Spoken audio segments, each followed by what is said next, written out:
Après avoir lu Allah Jalla fi'ula par ses noms les plus beaux et ses attributs les plus parfaits, et après avoir fait les prières et les bénédictions sur notre bien-aimé le prophète de l'Islam, Muhammad ibn Abdullah, après avoir déclaré que celui qu'Allah Jalla fi'ula a guidé, il ne sera plus jamais égaré. Par contre, malheur à celui qu'Allah Jalla fi'ula a égaré, car ce dernier ne sera plus jamais guidé. Ce qu'il y a de bien dans la Jumu'ah, c'est que ça nous permet, masha'Allah, tabarakallah, de faire des mises à jour hebdomadaires. Et la khutbah d'aujourd'hui se veut une sorte de réinitialisation. On s'est perdu en chemin, mes frères. On s'est retrouvés, subhanallah, dans notre vie de tous les jours, notre travail, nos enfants, nos collaborateurs, la vie qui nous a happés, subhanallah. Nous nous sommes fait happer dans le tourbillon de la vie. Wallah et sarahatan, c'est ce qui s'est passé. Et nous avons oublié, subhanallah, que nous ne sommes vraiment que très très peu de choses. Allah Jalla fi'ula nous dit dans un verset, lorsque on est parfois justement dans cette béatitude, où on pense qu'on est heureux, où on pense qu'on est bien, où on pense qu'on est protégé, où on pense qu'on est en sécurité. Allah Jalla fi'ula nous met en garde. Mais malheureusement, comme on ne lit pas le Coran, comme on ne médite pas sur le Coran, comme on ne réfléchit pas sur l'essence et comme on n'est pas dans la méditation des versets d'Allah Jalla fi'ula, eh bien on ne se rend pas compte de ce qui est en train de se passer. Ne vont-ils pas méditer sur les versets du Coran à moins que leur cœur soit scellé? La ilaha illallah. Allah Jalla fi'ula nous dit فَلَا تَغُرَّنَّكُمُ الْحَيَاةُ الدُّنْيَا. Mes frères, Allah nous met en garde, il nous avertit en nous disant ne soyez pas trompés par les apparats, par la beauté de la vie d'ici-bas. Et ensuite il nous dit وَلَا يَغُرَّنَّكُمْ بِاللَّهِ الْغَرُورِ. Et ne soyez pas trompés vis-à-vis de votre Seigneur Allah subhanahu wa ta'ala par le grand menteur qui est Shaitan, la'natullahi alayhi.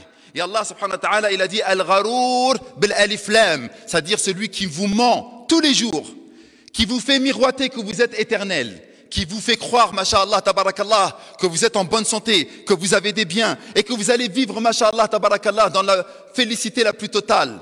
Kadhab, c'est un menteur. C'est moi qui le dis, c'est le verset. C'est Allah Jalla fi'ula qui vous interpelle. Et ensuite Allah subhanahu wa ta'ala nous dit que toute chose, subhanallah, sur cette terre est sujet à la perdition. Lorsque vous achetez quelque chose de neuf, eh bien, subhanallah, ça va devenir de l'occasion et ça va périr. Le jeune, vous le voyez vieillir. Le fort, vous le voyez devenir faible. Toute chose, subhanallah, est destinée à la perdition. Est destinée, subhanallah, à devenir quelque chose qui va passer. Et Allah Jalla fi'ula nous interpelle encore une fois. Il nous dit kullu man 'alayha fan. Kullu man, chaque personne 'alayha sur cette dunya fan, il est fini. Inéluctablement vous allez mourir. C'est incroyable. On est sur le mimbar, vous êtes en train de m'écouter et je vous dis que vous allez mourir, mais c'est quelque chose de normal, vas-y. On sait qu'on va mourir. Bien entendu qu'on le sait, mais on n'en a pas pris conscience, mes chers frères. Allah Jalla fi'ula yaqul kullu man 'alayha fan. Toute chose qui est sur cette terre, animaux, humains, djinns, kullu man 'alayha fan, tout va être fini, tout va être de manière inéluctable disparaître. Wa yabqa wajhu rabbika dhul jalali wal ikram. Et ne perdura que la face de ton Seigneur, digne de majestuosité et digne d'honneur. Voilà le pacte que nous avons vis-à-vis d'Allah subhanahu wa ta'ala. Ensuite, subhanallah, Allah Jalla fi'ula nous interpelle encore par ces versets. Innal ladina la yarjuna liqa'ana. Voilà, encore une fois, les versets d'Allah subhanahu wa ta'ala sont décisifs. Encore une fois, Sa Majesté Allah subhanahu wa ta'ala nous interpelle et nous parle. Walakin nahnu, on ne médite pas et on ne fait pas attention. Écoutez, parce que le verset, il ne faut pas le lire simplement en apparence. Innal ladina la yarjuna liqa'ana. Quant à ceux qui ne désirent pas notre rencontre. Allahu Akbar. C'est pas celui qui... Écoutez, vous savez, nos frères, ils sont dans les chichas. Ils sortent avec des filles, les filles sortent avec des garçons, fait le haram, fait le zina. Il y en a qui jouent au PMU, il y en a qui font des choses, mais ils croient en Allah, Jalla fi'ula. Ils savent qu'ils vont mourir et qu'ils auront un rendez-vous avec le maître des cieux et de la terre. Hadhum mu'minin. Ce sont des croyants. Mais ce verset-là, il ne parle pas de cela. Allah Jalla fi'ula, il dit Innal ladina la yarjuna liqa'ana. Ceux qui ne désirent pas notre rencontre. Et qui ne désire pas la rencontre d'Allah Jalla fi'ula? Allah il explique, c'est pas n'importe qui. Waradu bil hayati dunya. Ils se sont contentés de cette vie d'ici-bas. Ils se sont contentés de la fornication. Ils se sont contentés de l'argent qui est illicitement acquis. par la vente de l'mukhaddarat, dans le fait de travailler dans des choses qui sont illicites, dans le fait de vendre des choses qui sont illicites. Et ils s'y sont sentis en sécurité. C'est bon, je suis bien ici. Tout cela, mes frères, ils ne désirent pas la rencontre d'Allah. Parce que le véritable croyant, celui qui a un rendez-vous inéluctable avec Khaliq as-samawati wal ardi yawm al-qiyamah, qu'est-ce qu'il fait? Il se prépare à cette rencontre.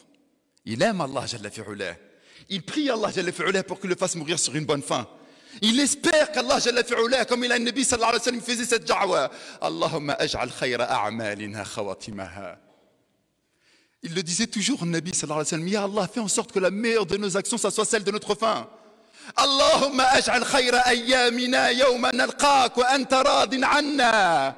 Ya Allah, fais en sorte que le meilleur de nos jours, ce soit le jour de ta rencontre et que tu es satisfait de nous. Qui dit ça, mes frères? Qui espère la rencontre d'Allah? Qui œuvre pour le rendez-vous qu'il a inéluctablement avec Allah? Qui? Lorsqu'on regarde nos frères et nos sœurs, lorsqu'on regarde même nous qui vont dans la mosquée, même moi qui vous parle, des fois nous sommes happés dans le tourbillon de la vie. Et Allah Jalla fi'ulah nous dit وَمَنْ كَانَ يُرِيدُ الْحَيَاةَ الدُّنْيَا. Quant à celui qui désire la vie d'ici-bas, وَزِينَتَهَا, ainsi que sa parure, sa beauté. نُوَفِّي إِلَيْهِمْ أَعْمَالَهُمْ. Nous ferons en sorte, subhanallah, de le rétribuer exactement selon leurs actions. Ensuite, le prophète, alayhi salatu wassalam, il a dit مَا الدُّنْيَا فِي الْآخِرَةِ إِلَّا كَمِثْلِ مَا يَجْعَلُ أَحَدُكُمْ أَصْبِعَهُ فِي الْيَمِّ. La dunya d'ici-bas ne vaut absolument rien, si ce n'est que quelqu'un va tremper son doigt dans une rivière ou dans la mer, et il va en retirer une certaine quantité d'eau. Analysez, regardez et observez la quantité d'eau que vous avez sur votre doigt, ça c'est la vie d'ici-bas. Et la mer en face de vous, le lac ou la rivière, c'est la vie de l'au-delà. Ensuite le prophète alayhi salatu wassalam nous dit que si cette dunya ne valait ne serait-ce que le poids de l'aile d'un moustique et n'aurait pas donné une gorgée d'eau à ceux qui ne croient pas en lui. Pourquoi nous nous concurrençons, subhanallah, dans cette vie d'ici-bas? Pourquoi nous ne réfléchissons pas? Le prophète, alayhi salatu wassalam, qui était la meilleure des créatures, le bien-aimé d'Allah, Jalla fi'ulah, Allah lui a dit, est-ce que tu veux que je te donne cette dunya? Est-ce que tu veux que je fasse de toi un prophète roi ou un prophète serviteur humble et modeste? Le prophète, alayhi salatu wassalam, il a dit, je préfère que tu fasses de moi un serviteur humble et modeste et ne me donne pas les clés de cette vie d'ici-bas. Pourquoi? Parce que le prophète, alayhi salatu wassalam, savait pertinemment que cette dunya, elle était détestée auprès d'Allah, subhanahu wa ta'ala. Rappelez-vous le hadith que je viens de citer, si elle ne valait ne serait-ce que le poids de l'aile d'un moustique, il ne l'aurait pas donné aux mécréants. Il ne l'aurait pas donné à celui qui ne croit pas en lui. Walakin le prophète, alayhi salatu wassalam, il ne voulait pas de cette dunya parce qu'il savait que Allah, subhanahu wa ta'ala, l'a détestée et ne l'aimait pas. Cette dunya qui a trompé tellement de nos corélégionnaires, qui a trompé tellement de nos sœurs et de nos frères. Cette dunya qui a fait en sorte de faire tellement de mal. Des gens tuent, des gens volent, des gens spolient, des gens humilient. Allah la déteste. Et ensuite, subhanallah, Al-Hassan al-Basri, il a écrit une lettre à Omar ibn Abd al-Aziz, qui était, ils disent, le 5e calife de l'islam. Et Hassan al-Basri, il a grandi dans le giron de Salama, la femme du prophète, alayhi salatu wassalam. Et Hassan al-Basri, lorsque Omar ibn Abd al-Aziz, il a pris ses fonctions de calife, il lui a écrit une lettre. Et il lui a dit, فَأَمَّا بَعْدْ, après cela, فَإِنَّ الدُّنْيَا دَارُ ضَعْنٍ وَلَيْسَتْ بِدَارِ مَقَامٍ. Eh, attention, oh toi, prince des croyants, toi maintenant qui as les clés de la royauté, toi qui as les clés du pouvoir, fais attention, cette dunya n'est simplement qu'un lieu de passage et non pas un lieu d'établissement. Mais pourquoi on ne réfléchit pas un instant? Pourquoi on est trompé dans cette dunya? Je me vois, je vois les anciens, ceux qui ont les cheveux blancs, je vois nos parents qui sont morts. On est une exception. La réalité des enfants d'Adam, c'est qu'ils sont tous sous la terre. On est peut-être 7 milliards d'individus sur terre. 7 milliards, c'est une goutte d'eau par rapport à tous les humains qui sont sous la terre. Et vous allez être sous la terre également de la même manière. Et c'est pour ça qu'il lui dit, Fahdharha, fais attention à elle, à cette dunya. C'est qu'un lieu de passage. Ensuite, il lui a dit, Wa innama unzila ilayha Adamu uquba. Et ça me fait réfléchir. Notre père Adam, alayhi salam, lorsqu'il a mangé du fruit interdit, il est venu dans cette dunya. Pourquoi? Une promotion? Hein, t'as mangé du fruit interdit, m'a dit. Maintenant c'est bien, tu vas descendre dans cette dunya. Mais réfléchissez un instant, mes frères. Il est descendu dans cette dunya uquba, en tant que punition. Et nous voterons dans cette punition. Nous nous concurrençons pour essayer d'avoir un maximum de cette punition. C'est une peine qu'il a reçue, notre père Adam, lorsqu'il est descendu dans cette dunya. Et nous espérons vivre éternellement dans cette dunya. Oh toi le croyant, ce n'est pas ta demeure ici, mais ta demeure réelle, c'est le paradis éternel. Ne sois pas trompé. Et il a fini cette lettre comme ça. تضل من أعزها. Cette dunya, elle rabaisse celui qui la désire ardemment. وتفقر من جمعها. Et elle va appauvrir celui qui essaie de l'accaparer. Bien sûr qu'elle va l'appauvrir parce que la véritable richesse, c'est le temps.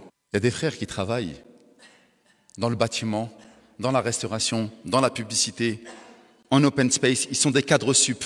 Et ils vont travailler pratiquement parfois 18 heures par jour. Il ne voit pas sa femme, il ne voit pas ses enfants. Et lorsqu'on lui pose la question, tu te rends compte, tu travailles beaucoup, et son compte en banque, il est bien garni. À la question que je lui pose, pourquoi tu fais tout ça? Il dit, pour préserver mes enfants et pour préserver ma femme de la pauvreté et du fait d'être dans l'indigence, dans la demande, dans la nécessité. Le véritable perdant, c'est celui qui n'a pas usé de son temps comme il faut, mes chers frères. Ses enfants, on ne sait pas ce qu'ils font, avec qui ils traînent. Sa femme, il ne la voit même pas. Il y a des cas de demande de divorce incroyables. Et même, subhanallah, pas qu'ici, mon mari n'est jamais à la maison. Je ne veux pas de son argent, je veux juste de sa présence. Je veux qu'il m'aide dans l'éducation des enfants. Walak, à force de courir derrière la dunya, on s'est trompé dans notre but. أقول ما تسمعون وأستغفر الله لي ولكم من كل ذنب وخطيئة فاستغفروه إنه هو الغفور الرحيم ولا حول لنا ولا قوة لنا إلا بالله العلي العظيم. الحمد لله والصلاة والسلام على رسول الله وعلى آله وصحبه ومن والاه. Peut-être que lorsque vous êtes en train de m'écouter, vous dites « Ouais, mais le frère, il est dur, qu'est-ce qu'il raconte ?» On vit dans cette dunya. Ne vous trompez pas. Que celui qui a un business et qui fait beaucoup d'argent, masha'Allah, tabarakallah. Que celui qui travaille correctement dans son travail et qui est au service de la communauté et de ses concitoyens musulmans ou non musulmans, masha'Allah, tabarakallah. Ne dites pas ce que je n'ai pas dit. Le musulman fort auprès d'Allah subhanahu wa ta'ala est meilleur que le musulman faible, comme il a dit le Nabi alayhi salatu salam. Et dans les deux, masha'Allah, tabarakallah, il y a un bien. Donc que celui qui a de l'argent, masha'Allah. Que celui qui a des biens, masha'Allah. Inna Allah jamil wa yuhibbul jamal. Allah est beau et il aime la beauté. Tu veux une belle maison, prends une belle maison. Le prophète, il a dit, celui qui a une belle maison, parmi les bienfaits de cette vie d'ici-bas, c'est une maison ample, une femme pieuse, masha'Allah, tabarakallah, et une bonne monture. Le problème n'est pas le fait d'avoir de cette dunya ou d'avoir des biens. Jamais je ne dirais une chose pareille. Mais le problème, c'est d'avoir la dunya dans le cœur et ne pas d'en l'avoir dans la main. Il est préférable d'avoir la dunya dans la main, mes chers frères, que celui qui a des biens, masha'Allah, et qui achète des belles maisons, et qui a une belle voiture, et qui a une belle montre. Pourquoi pas? Il y a où le problème? T'as le droit. Allah, il te le permet. Mais si tu n'as eu comme pour seul objectif que de vivre pour t'énorgueillir vis-à-vis de tes coreligionnaires et de tes concitoyens, eh bien, c'est là où il y a un problème. Allah, subhanahu wa ta'ala, nous a donné des biens. Est-ce que nous allons les dépenser comme il se doit? Bien entendu, pour mon confort personnel, parce qu'Allah, subhanahu wa ta'ala, nous l'a permis. Mais est-ce que je vais oublier mes coreligionnaires et mes concitoyens? Il est là le problème. Et d'ailleurs, subhanallah, Allah donne des exemples dans le Coran. Lorsque Houd, il est parti voir son peuple, n'allez-vous pas, subhanallah, adorer Allah, jalla fi'ulah? Et là, ils ont répondu, mais qui est plus fort que nous? Lorsque Moussa, alayhi salam, il est parti voir Pharaon, ne vas-tu pas te soumettre à Allah, le créateur des cieux et de la terre? Mais regarde Moussa, mes palais, regarde les rivières qui coulent sous mes pieds. Et lorsque Corée, qui était contemporain de Moussa, Corée, Qaroun, on lui a dit, son peuple lui a dit, hé Corée, Allah, il t'a donné énormément de biens, pense aux nécessiteux. Et là, il lui a dit, ben non, si j'ai gagné tout cet argent-là, c'est parce que c'est Allah qui m'a donné un secret, c'est moi qui ai su comment le gagner. Eh bien, en fait, Allah, subhanahu wa ta'ala, des fois, lorsqu'il donne de l'argent, mes chers frères, à des non-musulmans, c'est pour qu'il leur fasse oublier l'objectif ultime, qui était sa rencontre. Et que vous, parfois, vous voyez comme un bienfait, eh bien, wallah, et que c'est une calamité, parfois, d'avoir de l'argent, d'avoir un business. Le business, c'est bien, à la seule et unique condition, c'est qu'il ne va pas influer sur ta vie. Vous savez ce que ça veut dire, quelque chose de chronophage, mes frères? C'est quelque chose qui va vous prendre tout votre temps. Lorsqu'on a demandé à un riche milliardaire, quelle est la richesse? Vous savez ce qu'il a répondu? Il avait des milliards dans son compte en banque. Il a dit la véritable richesse, c'est le temps. Allahu Akbar. Le temps. Que faisons-nous de notre temps, subhanallah al-aliyyul azim? Celui qui désire la rencontre d'Allah, subhanahu wa ta'ala, fa inna ajalallahi la'at. Certes, le rendez-vous d'Allah, subhanahu wa ta'ala, arrivera certainement. On est touché par la vie d'ici-bas. Parfois, nous avons perdu nos proches. Parfois, parmi nous, des gens, ils sont malades, des maladies graves. Parfois, nous avons perdu beaucoup de biens. Allah Jalla fi'ulah nous dit, calme-toi, ne t'inquiète pas. Tu n'es là que pour un petit passage. Et lorsqu'un malheur nous touche, vous savez tous ce qu'on est obligé de dire. C'est un rappel pour nous. Écoutez, Allah barik fikum. Ce dernier point, mes chers frères, et je vous libère pour aller faire la prière, c'est que parfois, lorsque nous sommes touchés par l'adversité, par l'épreuve, par les complications de la vie, on est triste. Et il est normal d'être triste. Mais Allah nous a donné un exemple bien précis, un verset qui va nous mettre du baume au cœur. Parce que nous avons rendez-vous avec Allah et combien même la vie elle est difficile, combien même nous avons perdu des êtres chers, combien même nous sommes tenus et touchés par des maladies gravissimes, Allah Jalla fi'ula nous a dit t'inquiète pas mon serviteur, rappelle-toi de ce que je t'ai dit, inna lillah, tu appartiens à Allah, wa inna ilayhi raji'un, et tu retourneras à Allah. Je t'ai donné des enfants, n'oublie pas que c'est moi qui te les ai donnés. Il y a des personnes qui sont stériles, ils n'ont jamais eu d'enfants. Rappelle-toi que tes enfants m'appartiennent, ainsi que ta santé, ainsi que ta vie, ainsi que tes biens. Inna lillah, tu appartiens à Allah. T'es touché par la vie, patiente, sois endurant, fais les efforts. Inna lillah, tu appartiens à Allah. Et ça suffit pas. Wa inna ilayhi raji'un, et nous retournerons à Allah. Parce que quoi qu'il arrive, Allah subhanahu wa ta'ala sait que nous allons mourir et vous savez que nous allons mourir. N'oubliez pas que vous êtes croyants. Vous êtes des musulmans et vous avez fait un pacte avec Allah en disant La ilaha illa anta ya Allah wa anna Muhammadan abduka wa rasuluk. Il n'y a de divinité si ce n'est toi ya Allah et que Muhammad est ton messager. Donc je n'oublie pas que je suis dans cette dunya de passage. Oh Allah, toi miséricordieux, très miséricordieux, toi qui écoutes et qui exauces nos invocations, nous t'implorons, ya Allah, en cette heure bénie du vendredi, par tes noms les plus beaux et par tes attributs les plus parfaits, que tu puisses bénir toutes les personnes assises à cette Jumu'ah. Ya Allah, fais en sorte que si quelqu'un parmi nous est malade, que tu puisses le guérir de la plus belle des manières. Ya Allah, si quelqu'un a perdu un proche, fais miséricorde à ce proche. Allahumma ya Allah, si quelqu'un parmi nous est endetté, solve donc sa dette. Oh Allah, toi qui écoutes nos invocations, si quelqu'un parmi nous désire le mariage, facilite-lui le mariage. Oh Allah, nous t'implorons, ya Allah, et toi seul exauce nos invocations. Fais en sorte que nous puissions tous être les habitants de ton paradis éternel en compagnie des prophètes et des messagers. Ya Allah, si quelqu'un parmi nous est perdu et est égaré, guide-le sur le sentier de la droiture. Oh Allah, nous t'implorons par tes noms les plus beaux et tes attributs les plus parfaits que tu puisses nous pardonner et faire en sorte que nous puissions être heureux sur terre, sous terre le jour du jugement dernier. Ya Allah, n'oublions pas notre rendez-vous avec toi. Fais en sorte que ce dernier puisse être aisé. Ya Allah, fais en sorte que tous les musulmanes de par le monde puissent avoir un rendez-vous aisé le jour où ils te rencontreront le jour du jugement dernier.